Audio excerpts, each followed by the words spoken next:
In today's video, I'm going to be telling you guys the worst games that I played in 2021. So without any further ado, let's go ahead and get into today's video. Coming in at our number one spot, we have God of War 2018. The main problem with God of War 2018 for me has to be the combat. I recently played God of War 1 this year and I got halfway through the game, and I remember that I had God of War 2018 on my PS4 and I was like, you know what, let's give it a play. Within the first 2 hours of this game, I immediately just felt dissatisfied with the combat. It is R1, R2 attack, and you can throw your axe, and you can use your shield. And my main problem is that it does not feel as engaging or as fun as the first God of War game. And it is way more linear than I remembered. Now obviously all the God of War games are extremely linear, but this one just kind of struck a chord with me that didn't really sit right. Overall, I think this game for the narrative purposes is definitely worth your time, but in terms of combat, I think they could have done a better job. Now, with the release of God of War 2022 Ragnarok, I think that's what it's called. If it's not, here's what it is called right now. I will definitely give this game a chance, just like I am giving other games a chance, but for me personally, the combat just did not interest me at all. Not saying this is a bad game, but it is one of the worst games that I've played because I was genuinely dissatisfied for the first 2 hours. And yeah, that was our number one spot, God of War 2018. The second game on our list is going to be Mafia 2 The Definitive Edition. When watching old YouTube videos, I always heard that Mafia 2 was an underrated gem, so when I heard that they were going to remaster it and call it the Definitive Edition, I was extremely excited. And let me be honest with you guys, whenever I was playing this game, it was absolutely fantastic. The storytelling is great, the camera angles are great, and as you're seeing right now, I love the serious tone of the Mafia games. But the thing that for me makes this one of the worst games that I've played, and I think every reviewer has said it at least once, it's the combat in this game. The combat in Mafia 2 The Definitive Edition feels really clunky. It doesn't feel responsive. The weapon variety in this game is not that deep as well. You get a Tommy gun, you get an SMG, you get a standard pistol. I think you might get a Desert Eagle at some point. My point is that the combat in this game does not feel responsive. It feels outdated, and I wish they would have perfected the combat in this game. I know a lot of people don't like Mafia 3 for its story, but one thing I will give Mafia 3 is that its combat feels fluid, the driving feels good, and the driving in this game does feel good. But dude, you're sitting through a prologue and 15 chapters, and the shooting is absolutely abysmal.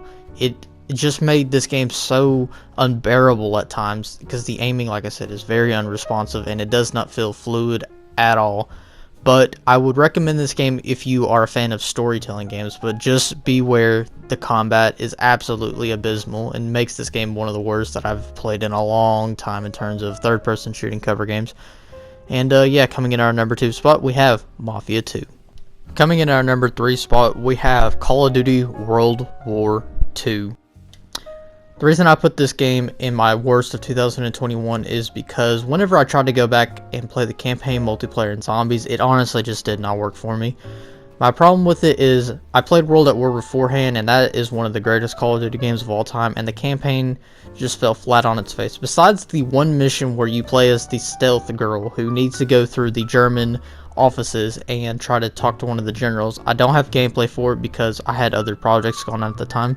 If you guys want to know what that mission is called, here it is on the screen right now. But besides that one mission, you're not really missing out on much. It tries to go for this dark, overbearing theme like all World War II games does, but this game, it came off very cheesy, and because, I don't know, I just don't think it was that good, honestly. I'll replay it for a review and tell you my exact thoughts, but do not play this campaign, stay far away, just play World at War, or honestly, just go play any other game. So let's talk about the multiplayer. The multiplayer maps were not very engaging, the hit detection was awful, and it was filled with 3-lane garbage and everyone's favorite supply drops. Over 120 pistol grips honestly made this multiplayer very hard to get into. Now let's talk about the zombies. Unfortunately, Call of Duty World War II zombies were just not that fun. This came right after the peak in the zombies community with the release of Zombie Chronicles 2. For me personally, this just was not fun. The weapons were not fun to use, the enemy variety was kind of disappointing, the way the maps looked weren't that good, and it also introduced the worst DLC of all time, DLC 3, which was not even a round-based zombie maps, it was 3 objective maps that you paid $15 for, and you couldn't even do high rounds on them. So yeah, the zombies in this game were very disappointing, and honestly, you're better off just going to play Black Ops 3 again. and that was Call of Duty World War II at our number 3 spot. Coming in at our number 4 spot, we have Plants vs. Zombies Battle for Neighborhoodville. Overall, the combat in this game does not feel as good or as responsive as the highly acclaimed Plants vs. Zombies Garden Warfare 1. And the next thing that absolutely just makes me sad is the level design. The maps don't feel as interesting, although they are visually pleasing. They don't really feel that fun to play on. I find myself mostly bored whenever I played this game.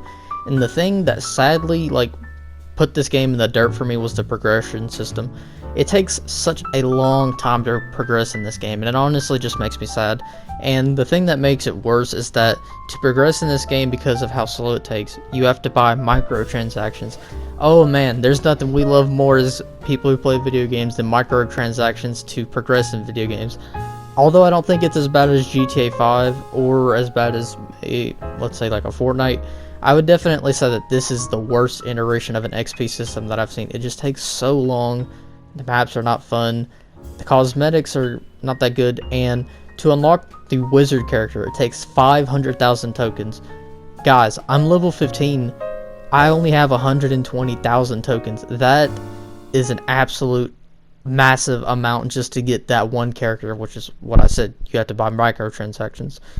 And yeah, these were the worst games that I played in 2021. What were the worst games that you guys played in 2021? And what were some of the best games that you guys played in 2021? And last question, what would you recommend for me to play in 2022? Thank you guys for watching today's video. Losing my voice. Peace out. Have a good day.